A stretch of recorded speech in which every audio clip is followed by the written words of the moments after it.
전 세계에서 내놓아도 손색이 없는 최고의 휴양 관광지로.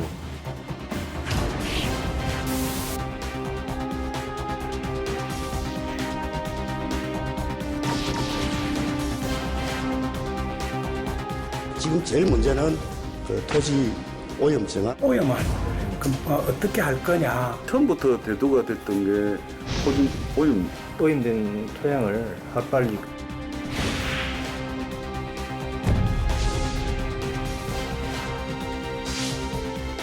옛날이 그립지. 바다에 수영도 하고 조개도 캐고 옛날 바다 그립는데 1조 1,000억이라는 그 거대한 투입이 되면은 진짜 봉평동이 지도가 바뀌지 않나 큰 기대를 가졌는데 기대에 조금 많이 빗나가죠.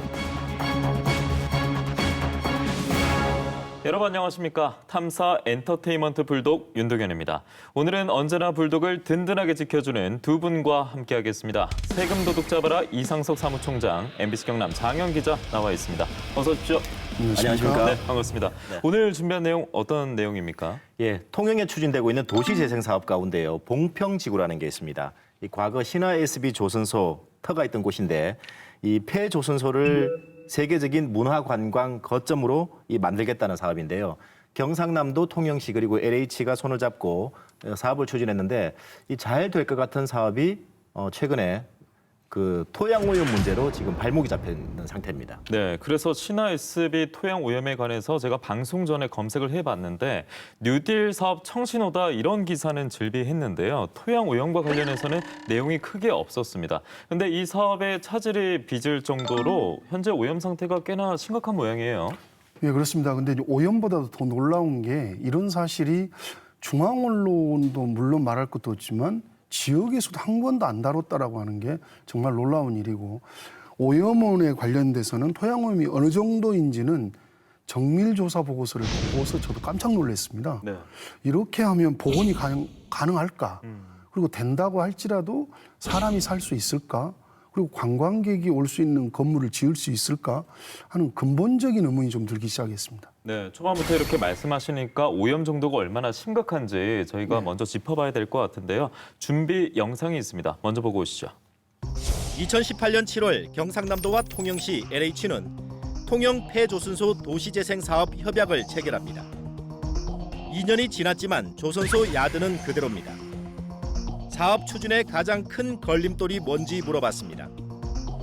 도시재생 사업의 첫 단추는 오염된 토양을 하루빨리 정화하는 데 있다라고 봅니다. 처음부터 대두가 됐던 게 토지 오염 정화 부분이 처음부터 첨예하게 대두가 됐었습니다. 네네. 토양 오염을 그럼 어떻게 할 거냐. 기존 건물을 이제 저걸 과연 환경 오염을 갖다가 어떤 방법을 해가지고 존치할 거냐. 지금 제일 문제는 그 신화 SB 부지 내 그 토지 오염 정화 활동입니다. 그게 정화하는 기간이 제가 볼 때는 최소한 한 2년에서 3년 정도 걸릴 거로 생각하는데, 그 기간 안에 뭐 LH한테 끌려가지 않고 우리 지역 의견이 최대한 반영되도록 노력하겠습니다.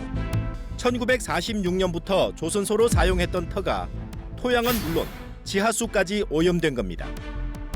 도시재생 사업을 위해선 토양과 지하수 정화 작업은 필수입니다. 경희대 지구환경연구소에 맡긴 신화 SB 토양 정밀 조사 보고서입니다. 2017년 11월 20일부터 2018년 1월 3일까지 13만 5천여 제곱미터 터에서 상세 조사를 위해 141개 지점 527개 시료를 분석했습니다. 22개 항목을 조사한 1차 개황조사에서 유류와 벤조피렌, 불소, 중금속이 많이 검출된 곳을 상세 조사한 겁니다. 구리는 킬로그램당 최대 21,886mg, 비소는 최대 353, 납은 최대 938, 아연은 최대 43,489, 불소 547, 벤조필엔 최대 8.7mg 검출됐습니다. 6개 항목 최대 검출량은 2지역과 3지역 토양 오염 우려 기준을 모두 초과했습니다. 전체 13만 5천여 제곱미터 가운데 기준치를 초과한 오염 물질이 검출된 면적은 32,741제곱미터에 달합니다. 과거 조선소 터 가운데 비포장 상태에서 용접과 연마, 도색 같은 선박 조립 작업이 원인이라는 게 조사팀 판단입니다. 지하수는 벤젠이 리터당 0.19mg, 유류 오염 정도를 보여주는 석유계 총 탄화수소, 즉 TPH는 17.6으로 벤젠과 TPH 모두 지하수 정화 기준을 초과했습니다. 조사팀은 토양 정화를 위해선 세척제를 이용한 토양 세척법을, 지하수 정화를 위해선 오염된 지하수를 지상에 끌어올려 처리하는 양수 처리법을 권고했습니다. 네, 이름만 들어도 무시무시한 비소, 아연, 벤조피렌 등이 등장을 했습니다. 더욱더 걱정이 되는데요. 그에 앞서서 2지역, 3지역 토양오염 우려 기준을 초과했다는 말이 있었습니다. 이게 어떤 이야기인지 총장님 설명부터 부탁드릴게요. 지역은 기준으로 보면 사람이 사는 곳과 공장을 만들 수 있는 곳으로 이렇게 나누는 겁니다. 네. 측량 수로조사 및 지제에 관한 법률에 따라서 1지역, 2지역, 3지역으로 나누는데요. 1지역은 좀 전에 말씀드린 대로 주거용도와 학교 등입니다. 사람이 가장 오래 머무는 곳이죠. 네. 그래서 토양 오염 기준치가 가장 낮습니다. 다시 말씀드리면 오염 정도가 가장 적어야 한다는 것입니다. 이 지역은 창고용지와 하천, 수도용지, 채용용지, 유원지, 종교용지 등이고요. 예. 3지역은 공장용지, 주차장, 주유소, 도로, 철도용지 등입니다. 네, 1지역이 가장 오염 정도가 적은 곳이고 그런데 2지역, 3지역의 우려 기준을 넘어섰다 이런 말씀이군요. 적어야 하는 곳이죠. 적어야 하는 곳인데. 적은 곳이 아니고. 예, 적어야 하는 곳인데 2지역, 3지역 우려 기준을 초과했다는 얘기였습니다. 앞서 오염 물질도 걱정이 됐습니다. 여러 종류가 있었거든요. 그중에서도 기준치를 가장 심하게 초과한 물질 어떤 물질이었습니까? 네, 정밀 보고서에서 제가 제일 주목한 게 바로 아연인데요. 예. 이 2지역 우려 기준이 킬로그램당 600mg입니다. 이렇게 나와야 됩니다. 그리고 이 미만으로 나와야 됩니다. 그리고 네네. 3지역 우려 기준은 2000mg인데요. 실제로 이 지역을 조사해 봤더니 아연이 21.2에서 최대 43,489.5mg이 검출됐습니다. 이게 어느 정도냐면요. 최대 검출량만 보면 이 지역 우려 기준에 73배를 초과한 정도가 되고요. 그리고 3지역 우려 기준에 약 22배를 초과한 정도가 됩니다. 그리고 구리를 봤는데 최대 검출량은 2지역, 3지역 우려 기준을 각각 44배 그리고 11배 정도 초과를 했고요. 그리고 벤조피렌 최대 검출량 각각 4.4배 그리고 1.3배 정도 초과한 걸로 나타났습니다. 예, 그런데 이 아연의 최대 검출량이 앞서 킬로그램당 43,000여 밀리그램이라고 했잖아요. 네. 이거 얼마나 많은 곳에서 검출이 된 거예요? 네, 이 시료 조사를 위해서 아연 같은 경우는 141개 지점에서 411개 시료를 제출했는데요. 네. 이 가운데 3지역 우려 기준을 초과한 시료수가 30개가 나왔고요. 그리고 2지역 우려 기준을 초과한 시료수는 12개로 나왔습니다. 아, 이게 폐조선소 전체는 아니고 특정 장소에서 많이 검출이 됐다. 이렇게 봐야겠군요. 네, 그렇습니다. 네. 그리고 폐조선소 도시재생 사업, 앞서 처음에 말씀해 주셨던 봉평지구 도시재생 사업 이렇게 언급이 됐는데 같은 사업입니까? 아니면 다른 사업입니까? 뭐 정리해서 말씀을 드리면 네. 봉평지구 도시재생 사업 안에 폐조선소 도시재생 사업이 들어가 있는 겁니다. 아, 네네. 그래서 전체는 51만 제곱미터고요. 폐조선소터가 13만 5천여 터입니다. 제곱미터입니다. 그래서 이쪽 지역을 세계적인 문화관광 거점으로 개발한다는 게 당초 계획입니다. 이 폐조선소 사업 이제 말씀하시니까 앞서 바로 또 검색을 해보니까 폐조선소를 세계적인 명소로 탈바꿈시킨 해외 사례가 등장을 했습니다. 바로 스웨덴의 말메였는데요. 이에 빗대서 한국판 말메의 꿈, 통영판 말메의 기적 이런 표현이 등장을 했는데 추가적으로 이 사업이 어떤 사업인지 설명 부탁드리겠습니다. 네, 이 사업은 2017년 말에 이제 추진이 됐다. 그리고 또 협약이 체결된 건 2018년 7월 말인데요. 그 지방선거가 끝난 직후죠. 그러다 보니까 이 사업을 두고 문재인 정부 1호 도시재생 사업이다. 내지는 문재인 정부가 추진하는 경제 기반형 이 도시재생 뉴딜 사업 가운데 규모가 가장 큰 사업이다라는 장밋빛 청사진이 당시에 제시되기도 했습니다. 전체 사업비가 당시만 하더라도 1조 1천억 원이라고 이렇게 발표했었죠. 예.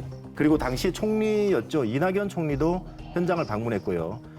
그리고 김경수 도지사, 제가 세어본 것만 하더라도 지금까지 3번 현장을 방문했습니다. 네. 그리고 현재 국토교통부 장관 맡고 있는 김현미 장관도 현장을 이렇게 다녀가서 도시재생 사업 추진을 점검했습니다. 이 정부 그리고 LH가 이 사업에 대해서 어떤 방향으로 가는지 그리고 통영시가 이 사업에 대해서 방점을 두는 부분이 약간 좀 차이가 있는데요. 당시 이 국제공모 이렇게 선정 당시였죠. 2018년 9월인데 LH 사장 그리고 통영시장 얘기를 한번 들어보시죠. 자연과 휴양 또 문화가 함께 어우러지는 그런 전 세계에서 내놓아도 손색이 없는 그런 최고의 그 휴양 관광지로 만들어볼 생각 가지고 있는데요. 도심의 재생 사업을 통하여 침체된 지역 경제에도 보탬이 될 수 있도록 노력해 나가겠습니다. 인터뷰를 보니까요, LH는 휴양 관광지에 방점을 두고 있고 통영시는 지역 경제에 또 초점을 두고 있었습니다. 이 이야기를 벗어나서 선결 과제가 있습니다. 토양 오염, 이 정화 문제가 확실히 해결이 돼야 사업이 추진될 수 있을 텐데 토양 오염 정화, 왜 이 사업의 난맥상이 되고 있는지 저희가 관련 영상 준비했습니다. LH가 신화 SB 조선소 터를 사들이기 위해 매입 계약을 체결한 건 2018년 3월 29일입니다. 감정평가 금액은 약 850억 원이지만 실제 매입가는 이보다 242억 원 정도 낮은 약 608억 원입니다. 토양오염 조사 결과 법적 절차와 비용을 매수인이 부담한다는 부대 조건 때문입니다. 원래 신화에 있었던 건데요. 저희가 이제 그 정화 책임 부지를 매입을 할 때 정화 책임까지 같이 이렇게 가져오는 걸로 계약을 하고 저희가 그렇게 저희한테 지금 책임이 돼 있는 상태입니다. 토지오염 정화 처리 착공 시기는 지난해 하반기인데 1년 가까이 미뤄지고 있습니다. 당초에 그 도시재생 사업을 추진을 할 때는 지역 주민들도 상당한 기대를 했었는데 지금 사실 피부로 느끼는 부분은 지금 현재 없는 것 같아요. 우리 시에서 그 민자 유치를 하기 위해서 백방은 뛰고 있지만도 아직까지 확정된 부분은 없는 것 같아요.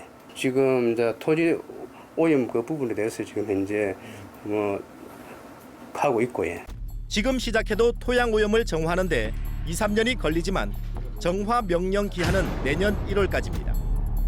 저희들은 현재까지는 이제 내년 1월까지 지금 정화 명령 기간인데 도시 계획이라든지 그리고 용도 지역이 아직까지 확정이 안 되기 때문에 아마 회사에서도 정화 계획 수립하는데 좀 차질이 있는 걸로 알고 있습니다. 어느 위치에 어떤 시설을 설치할 건지, 즉 용도 지역과 구체적인 사업 계획이 최종 확정되지 않아 정화 작업이 미뤄지고 있다는 해명은 통영시와 LH가 같습니다. 문제는 토양 오염 정화 비용은 230억 원으로 한정돼 있는데 실제 비용과 정화 기간은 더 늘어날 거라는 점입니다. 토양 개선을 하기 위해서 사업비를 얼마나 그렇게 보고 있습니까? 230억 지금 LH가 그 토지 그 오염 정화하기 위해서 230을 확보해 가지고 있습니다. 한 50억 정도를 이야기하는데 막상 그 제대로 그걸 해보니까 450억인가 이런 식으로 보니 훨씬 늘어나 버리거든. 토양오염 정화 비용을 부담해야 할 LH의 입장도 들어봤습니다. 아직은 저희가 이제 정확하게 설계를 해봐야지 금액이 어느 정도 나오는데 지금은 아직 설계가 안 이루어지지 않은 아직 사업계획 확정이 안 돼가지고 오염 정화를 어떻게 할 것이냐 이런 게 결정이 안 돼서 아직은 금액이나 이런 걸 얘기할 단계는 아닌 것 같습니다. LH는 토양오염 정화에만 1년에서 1년 반 정도 걸린다고 밝혔습니다. 2023년 완공 예정인 폐조선소 도시재생사업 마무리는 이르면 2024년 말이라고 전했습니다. 앞서 통영시와 LH의 사업 방향은 달랐는데요. 토양 오염 정화가 늦어지고 있는 이유는 동일했습니다. 아직 구체적인 계획이 잡히지 않았기 때문이다라고 밝혔는데 총장님 이 얘기에 대해서 어떻게 보세요? 그러니까요. 신화 SB 부지를 포함한 통영 봉평지구 도시 사업이 시작된 건 2017년 12월입니다. 주민공청에도 여러 차례 했고 기본협약에다가 어디에 뭘 지을까지는 국제공모까지 해가지고 2018년 9월에 포스코 ENC 컨소시엄이 낸 통영 캠프 마레가 최종 결정됐습니다. 실현 가능성과 타당성 검사도 2018년과 19년 두 차례나 했고요. 중요한 건 지난해 말에 도시재생 활성화 계획 승인에다 공기업 예비 타당성 조사까지 승인을 받았습니다. LH하고 통영시가 구체적인 사업이 확정되지 않아서 토양 오염 정화 늦어지고 있다고 하는데 이해가 되질 않는 거죠. 국제 공모적 결정은 사업계획 확정된 게 구체적인 거 아닌가요? 저는 정말 이해가 안 됩니다. 또 구체적인 사업계획 없이 어떻게 도시재생 활성화 계획은 승인을 받았는지 궁금하고. 예, 이렇게 본다면 토양 오염 정화 비용이 계획보다 늘어나서 또 사업의 차질을 빚고 있는 거 아니냐라는 의심도 들 수 있을 것 같습니다. 자, 어쨌든 LH는 토양 오염이 이처럼 심각한지도 모르고 매입 계약을 했을까요? 정말 궁금한데요. 그렇지는 않아 보이는데요. 이 토양 정밀 조사 보고서가 이 제출된 시기가 2018년 1월입니다. 그리고 LH가 땅을 매입하기 위해서 계약을 체결한 게 이보다 뒤인 2018년 3월 29일이거든요. 그렇기 네. 때문에 LH가 계약 이전에 이 신화 SB 조선소 토양 오염이라든지 뭐 지하수 오염 이 어느 정도인지 그리고 적정한 이 정화 처리 기법이 어떤 건지도 이미 알고 있었다 이렇게 판단될 수밖에 없습니다. 그럼 알고 있었다면 앞서 그 매입 계약대로 LH가 이제 부대 조건에 따른 토양 오염 정화 책임을 다 져야 되는 게 아닌가 이런 의문도 있을 것 그러니까 같거든요. 지금 이게 이해가 안 되는 겁니다. 원칙은 조선소 그러니까 신화 SB가 져야 하는 게 맞는 거죠. 원칙은 예, 그렇습니다. 이게 법률상으로 보면 이게 토양 환경 보전법입니다. 토양 오염으로 인하여 피해가 발생하였을 때는 해당 오염 원인자는 그 피해를 배상하고 오염 토양을 정화해야 한다고 명확히 규정되어 있습니다. 네. 오염 원인자는 신화 SB죠. 그래서 심지어 오염된 토지를 팔더라도 오염 원인자에 대한 책임은 사라지진 않습니다. 그래서 오염된 땅에 대한 정화 책임을 놓고 소송으로 이어진 경우도 많은데요. 창원의 한국철강과 부영이 벌인 소송도 마찬가지입니다. 네, 그래서 여기서 토양 오염 정화 분쟁, 책임에 대한 분쟁이 관련된 영상이 있는데 지금 바로 보여드리겠습니다. 전문 건설업체인 부영은 아파트를 짓기 위해 2003년 옛 한국철강틀을 사들입니다. 마산만을 조망할 수 있는 노른자위 땅이지만 중금속에 오염된 토양 정화를 놓고 11년 동안 공방을 벌였습니다. 부영은 토양 정화 비용 등으로 557억 원을 요구했고 한국철강은 40억 원밖에 줄 수 없다며 맞섰습니다. 법원의 조정 끝에 한국철강이 100억 원을 부담하고 부영이 토양 정화를 책임지기로 했습니다. 오염 원인자에게 일부 책임을 인정한 조정입니다. 법원의 조정 이후 환경단체가 토양 오염 정화 방식의 문제를 제기하면서 또다시 오랜 공방이 이어졌습니다. 철강 슬래그에서 아연을 떼어내는 방식 때문인데 결국 부영 측은 최대 200억 원을 더 드리기로 했습니다. 철강 슬래그를 전부 오염된 것은 다 반출하고 오염되지 않는 것은 재처리한 다음에 묻는 걸로 전국에 처음 있는 케이스가 되겠습니다. 지역 주민과 환경단체의 그 여망에 부응하기 위해서 환경단체의 의견을 대폭 수용해서 전향적으로 합의를 하게 되었습니다. 2016년 대법원 판결입니다. 20년 동안 주물 제조 공장으로 쓰인 서울 구로구 공장터에 대한 토양 오염 정화 책임을 다투는 소송입니다.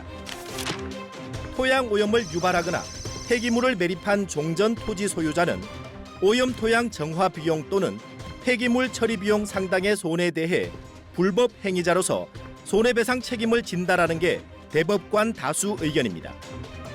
오염 원인자 책임 원칙이 적용된 겁니다. 2006년 어등산 관광단지 조성 사업에 나선 광주시 도시공사가 국방부 장관에게 보낸 공문입니다. 토지 소유권 이전 후에도 토양 오염 물질이 검출되면 오염 원인자인 국방부가 토양 오염 정밀 조사를 실시하고 오염 토양 정화와 사업비 전액 부담, 피해 배상까지 책임져라는 내용입니다. 역시 오염 원인자 책임에 따른 조치입니다. 광주 어등산도 그렇고 그리고 서울 구로구 땅 이게 둘 다 오염 원인자 책임 원칙을 분명히 적용한 사례고요. 한국철강 같은 경우도 그 오염 원인자에게 일부 책임이 있다 이렇게 지금 정리해 볼 수 있는 상황이죠. 그렇네요. 어쨌든 책임이란 단어가 들어가는데요. 이 중에서 광주 어등산터 사례는 총장님께서 자세히 알고 계시다고 들었어요. 예, 그렇습니다.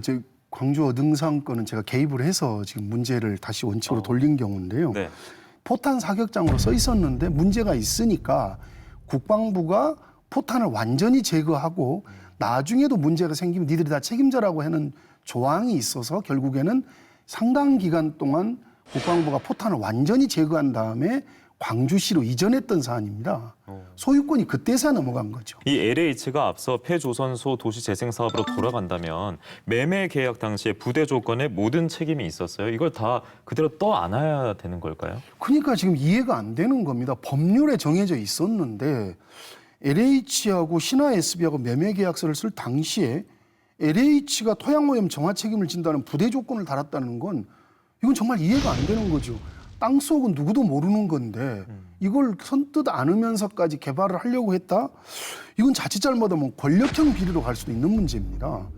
혹시나 해서 이제 LH 도시재생 사업 규정하고 시행세칙, 토지 업무 규정까지 살펴봤는데 오염 토양에 대한 매입 규정은 없거나 찾지는 못했습니다.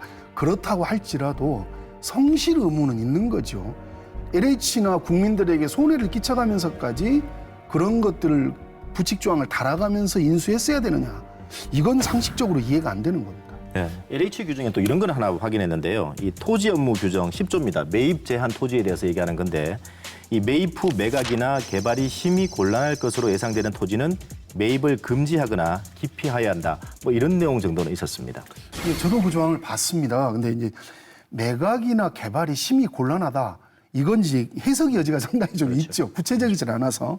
이참에 그래서 LH는 물론이고 공공기관이 오염 토양을 매입할 때 정화비용을 어떻게 할 건지 이런 부분들을 좀 꼼꼼히 따져보고 할 수 있도록 그 제도를 좀 만들어야 될 것 같습니다. 구체적인 제도를 만들어야죠. 이게 다 국민의 세금으로 투입되거나 공기업 역시 공적 자금이 투입된 거 그렇습니다. 예, 가장 처음에 저희가 보내드렸던 영상에서 한 주민이 도시 재생이고 뭐고 바다로 돌려줬으면 좋겠다 이렇게 말했잖아요. 갑자기 좀 연결이 되는 것 같습니다. 아무튼 이 주제에 관해서 저희가 전반적으로 이야기를 나눠봤는데 총장님 어떻게 한 말씀 좀 더 해줄 수 있을까요? 예, 좀 안타깝습니다. 무리하게 정화 책임까지 떠안으면서 쫓기듯이 사업을 추진한 것들이 이게 성과에 급급한 그런 탁상 행정의 출발이었는지 아니면 누군가의 압력에 의한 권력형 비리였는지 아니면 정말 삼자가 얽혀있는 짬짬이 행정이었는지를 이건 정확히 밝혀져야 될 문제입니다. 그래서 지금 가장 중요한 통영시의회 책임이 빠져 있거든요. 통영시의회가 지금이라도 특별위원회를 구성해서 문제의 본질을 정확히 좀 봐야 될 것 같고 특히 10월 달에 국정감사가 시작됩니다. 국회에서 이 문제를 반드시 다뤄야 될 것 같고 좀 전에 말씀드렸지만 이건 검찰과 경찰의 수사가 필요한 사안 아니냐. 이런 형태로 보고서가 올라왔는데 그걸 무시하고 2달 후에 계약서를 체결해서 진행했다? 이건 정말 특혜일 수도 있거든요. 예. 그래서 수사가 이루어져야 될 사안이라고 보여집니다. 앞서 토양뿐만 아니라 이 사업 전반적인 내용이 있어서도 오염 원인자가 있다면 또 책임도 지워야겠네요. 그렇습니다. 예, 이에 관해서 장영 기자도 한마디 해주시죠. 네, 앞서 영상 보셨듯이 주민들의 실망감이 사실 가장 크고요. 또 그게 제 마음속에 와닿는 부분이었는데 뭐 이 사건과 관련해서는 대통령이 사실 이름도 거론됐고요. 뭐 총리라든지 도지사, 장관까지 현장을 여러 차례 들리면서 그렇죠. 네. 뭐 관심을 나타냈는데 뭐 이런 정치인들의 주문도 당연히 있었겠죠. 그런데 LH라든지 이 지역의 공무원들이 이런 정치인들의 주문보다는 주민들이 어떤 기대를 하고 있는지 그리고 주민들의 이런 실망감들을 좀 줄이기 위해서라도 정말 책임감 있게 일을 좀 추진해 나갔으면 좋겠습니다. 네, 2017년 도시재생 뉴딜 공모사업 선정 당시에 나온 통영시 보도 자료를 보면요. 주민과 함께하는 또 주민들의 삶의 질이 향상될 수 있도록 이런 등의 주민이 들어가는 기사가 참 많았습니다. 이미 정답은 나온 것 같습니다. 누구를 위한 사업인지 직접 알고 있기 때문에 하루빨리 주민을 위한 주민의 기대를 충족시킬 수 있는 사업이 완성될 수 있도록 저희가 그 과정까지 불독이 유심히 지켜보도록 하겠습니다. 확실히 이런 내용을 봤을 때는 오늘 이 한 번의 시간만으로는 좀 부족하지 않을까 생각되는데요. 어떻게 보셨어요? 네, 추가 취재를 해야 되겠죠. 그런 생각이 바로 들었죠. 네, 또 한번 기대를 하고 있겠습니다. 자, 오늘 순서는 여기서 마치겠습니다. 두 분 오늘 고맙습니다. 감사합니다. 감사합니다. 고생하셨습니다.